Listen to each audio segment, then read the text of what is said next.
পশ্চিমবঙ্গের দিকে দিকে চলছে, বিশেষ করে পশ্চিম বর্ধমান, বীরভূম, পুরুলিয়া, বাঁকুড়া জুড়ে চলছে এই রাঢ়বঙ্গে।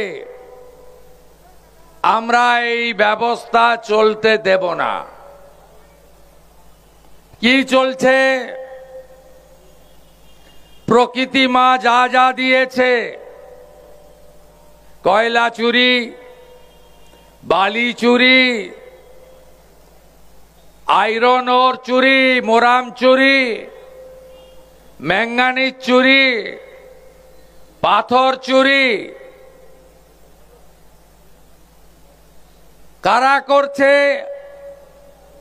শাসক দলের ঘনিষ্ঠ। ভাঙা সাইকেল চড়ত, BMW, ফরচুনা ছাড়া চড়ে না।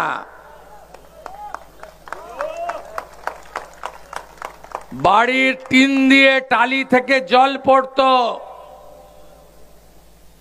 20টা বাড়ির মালিক একটা বিড়িকে 3 বার নিভিয়ে খেত। পিছনে তুলো লাগানো সিগারেট ছাড়া খায় না। এই হঠাৎ করে আঙুল ফুলে কলা গাছ হওয়া, মলয় ঘটক, বিধান উপাধ্যায়, নরেন চক্রবর্তী, আরেকটা কে আছে জামুরিয়ায়? আরে ওটা ঠিক আছে, ওর বেটাই হচ্ছে সবচেয়ে বড় কালোয়াত। এই যে এরা পিসির আশীর্বাদে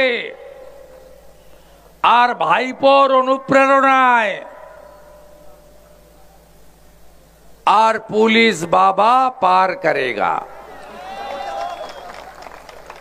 এই যে তাণ্ডব লীলা আপনারা তা চোখের সামনে দেখছেন।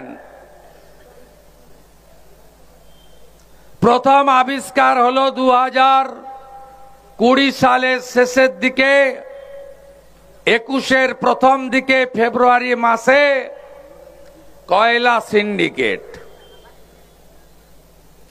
কয়লা সিন্ডিকেট উৎপত্তি স্থল আসানসোল, সঙ্গে বারামণি, জামুরিয়া, পাণ্ডবেশ্বর, রানীগঞ্জ, ওদিকে নেতুড়ি, সাতুড়ি, এদিকে বাঁকুড়ার মেজিয়া, সঙ্গে বীরভূমের একটা অংশ। কত বড় চুরি দুর্নীতির পর্দা ফাঁস সিবিআই ইডি করলো। অনেকে জেলে, অনেকে 2 বছর জেল খেটে বেলে। সবার প্রপার্টি অ্যাটাচমেন্ট। আপনারা অনেকেই প্রশ্ন করেন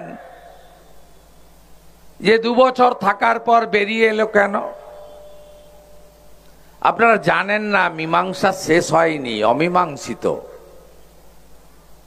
সুপ্রিম কোর্টের একটা ব্যবস্থা আছে, যে ধারায় গ্রেপ্তার হয় বা চার্জশিটেড হয়